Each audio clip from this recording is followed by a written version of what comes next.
My name is Sarah. I'm a second-year student in the full-time MBA program at Zicklin School of Business here at Baruch College. I am a professional classical singer, and I am now also an accountant. Here's how I made my career change.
Sarah, thanks so much for coming today to chat with me about your background and making your career change from singing, from a career in the arts to now accounting.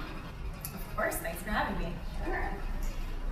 So let's just talk a little bit about your first semester here. So you're a full-time MBA student, you start out at orientation, and you're also an accounting major. So what was that like for you? Sure, so it was a pretty intense first semester. I came in knowing that it would be a big transition, not just from singing to accounting, but also just going back to school. So it was a lot. Orientation was actually a lot of fun, and I don't think I really knew what was coming afterwards. And it wasn't really that the schoolwork was so challenging, though it did take a while to get used to just doing all the work and getting back into that kind of schedule. But it was more of an emotional journey, just coming back to school and having an identity shift from really thinking of myself as a singer to now thinking of myself as a student in business. So it was quite a big shift, and it just took a while to become comfortable with that. So I grappled with that throughout the first semester. So how did you balance the demands of schoolwork, activities on campus, both through the clubs, through on-campus recruiting? I mean, there's so much going on. So how do you balance it all? Sure, so there was a lot going on, and I'm not sure that I exactly balanced it well. I tried to do everything, and I don't know in hindsight if that was the best idea or approach.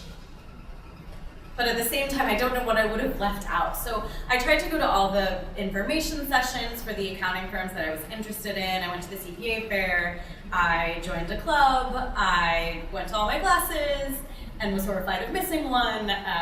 So I really did everything. And on occasion, there was a conflict where an information session was at the same time as a class, and it was always a big decision. Can I skip this class to go to this information session, and which one is more important? So there are a lot of decisions like that to balance. And I think as time went on, I started to figure out where my interests really lay. And at that point, I was better at choosing, okay, this is an event I should really go to network or to learn information. And this is one that I think I can skip and work on schoolwork during this time. So it just took me some time to figure out what I should go to and what it was okay to sit out for. So you mentioned that you went to the CPA fair, which happens every September. It's a really big event here. So what was that experience like for you?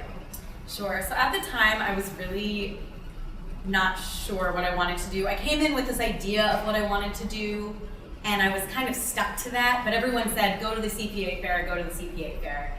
So I went, and the line was really long. And I almost turned around and went right back home because I thought it would take forever to wait on the line, but it went very quickly. So actually, once I got in, I actually had a ton of fun. I'm pretty social, and I just talked to everyone and actually really got a feel for the different firms, which I felt like I hadn't really gotten the chance to do before that. So I actually had a really great experience. At the end of the day, my feet hurt a lot because you're standing for hours on a gym floor. But otherwise, it was a really good experience, and I really got a better feeling of what I might be interested in, and that I could have the flexibility to change my mind. Yeah, I love that. So just be natural, be yourself, remember that they're human. Yeah. Some of them have never done it before either, they're nervous. Yeah, that's great. So in addition to making small talk and just chatting with them person to person, I'm sure there came a time where they maybe asked about your background. And so how did you pitch yourself in terms of coming from a background in the arts to now wanting to be an accountant? Sure, so that was a very common question. It still is. You are a singer and now you're an accountant. Tell me about that.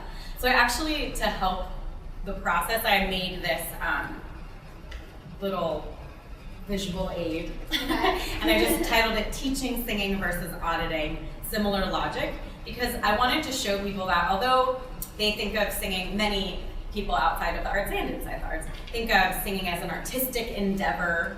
It is solely artistic, it's about expression. I think of singing, and I would say a lot of musicians think of their art as quite analytical.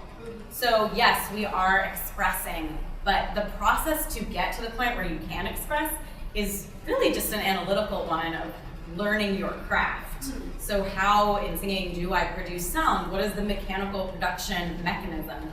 And so I made this chart to show, actually I'm doing a bunch of analysis, not only in my own singing, but when I'm teaching, that is extremely applicable to auditing and accounting, and how when you're an auditor, you're analyzing financial statements, you are offering your opinion, just like I would as a singing teacher. I'm analyzing your sound and seeing, okay, well this is the sound I hear, why am I hearing that? And let me give you some options of how you might want to fix that or make it better, and we can experiment. So people generally thought that was pretty cool, I think, because they hadn't thought of it that way before. So through going to these events, working on your resume, working on your pitch, preparing for interviews, you were able to land a summer internship. So can you just tell me more about that internship? Sure, so I interned at Cohen Resnick in the New York office here in Midtown, and I was an audit intern, and I worked on site at different audits in different industries. I worked in hospitality and nonprofits and commercial real estate, and then when I was at the office, I just helped all sorts of different people with all sorts of different things. So I saw little pieces of a lot of different audits. And I look forward to seeing one audit in its entirety in the future, but it was really helpful to see what industries I was interested in, because I'm actually interested in industries that I didn't expect to be interested in. And it was really great just to meet everyone. We had a program within the internship that we did a community service project, which was a lot of fun. And we had, each week we had a lecture, either remotely or in the office, from someone from a CPA review, or from like the managing partner to tell us more about the business, or just someone from the accounting industry to give us information about new standards, stuff like that, which were really interesting and broke up the day nicely when you were deeply into an Excel spreadsheet and needed a little break. So it was a lot of fun. I met a lot of great people. Sounds like a great opportunity. And how about for after graduation? What are your career plans? So I have accepted a full-time offer with the same firm, Cohen Resnick, and I'll be starting there in the fall, so I look forward to it. Congratulations. Thank you. So you did it. You conquered the challenge of making a career change, which is no easy feat. So looking back, what do you think has been the biggest challenge for you in making this change? So hands down, the biggest challenge was the emotional journey. I knew that it would be a big transition, but I don't think I quite understood emotionally how difficult that would be.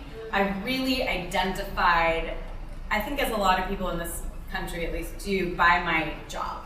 And I'm Sarah and I'm a singer. I'm an opera singer, I'm a classical singer, I teach singing, whatever it was. That was a part of me, and it still is. But at the time, I felt like I had to give it all away, and I had this new identity, and it somehow didn't seem as exciting to me, and it seemed like I was almost like being unfaithful to my old career or something like that. So it was really difficult emotionally, and there were times when I thought, what am I doing? I should just sing, this isn't my thing, these aren't my people. And it was just a big transition in many ways, with the type of people I was with all day, my activities during the day, my schedule, everything. So that was the hardest thing, and I think looking back, I should have just taken it one day at a time and not thought about 5 years in the future every single second, you know, and just in time, it became a very welcome new identity and an exciting one. And now I'm very excited to say, I'm Sarah and I'm an accountant, you know, so not that that is what defines me, and I think that was an important thing to realize as well, and will be something I always struggle with, I think, like who am I outside of what I do for money, Right. And so that was definitely the biggest challenge. Yeah. So now that you're Sarah the accountant, what role does music play in your life? It's still a big part of my life. I think it always will be. I love it, and I can't really live without it. So I still sing in a professional choir that I have time to be a part of, and I occasionally will teach a voice lesson here or there. I also I'm currently working part-time at a nonprofit music school for people with developmental and physical disabilities. So I'm doing the bookkeeping and the accounting, business managing there, and I also get to be around music all the time. So perhaps at some point I'll get to teach a class or two there. So it's really perfect. So I'll never lose singing. It can always be a hobby, or I can always moonlight a little bit, I think. So it definitely still plays a role in my life, and I guess I'll say I'm Sarah the singing accountant. And one of the reasons that I love your story is because you were able to make the career change, but you didn't also lose that piece of yourself that's such a big part of your identity, as you mentioned, right? So when you're making a change, it doesn't mean it has to be 110% about that new career. You can still keep pieces of the former career as well. It's just about balancing it, and how do you do that? Well, Sarah, it's been great being a part of your journey. I remember meeting you the first time you came in for your interview, to working on your resume, and then really hustling and networking and interviewing, and you really made it happen. And just really excited to see what's next for you. So thank you so much for sharing your journey with us.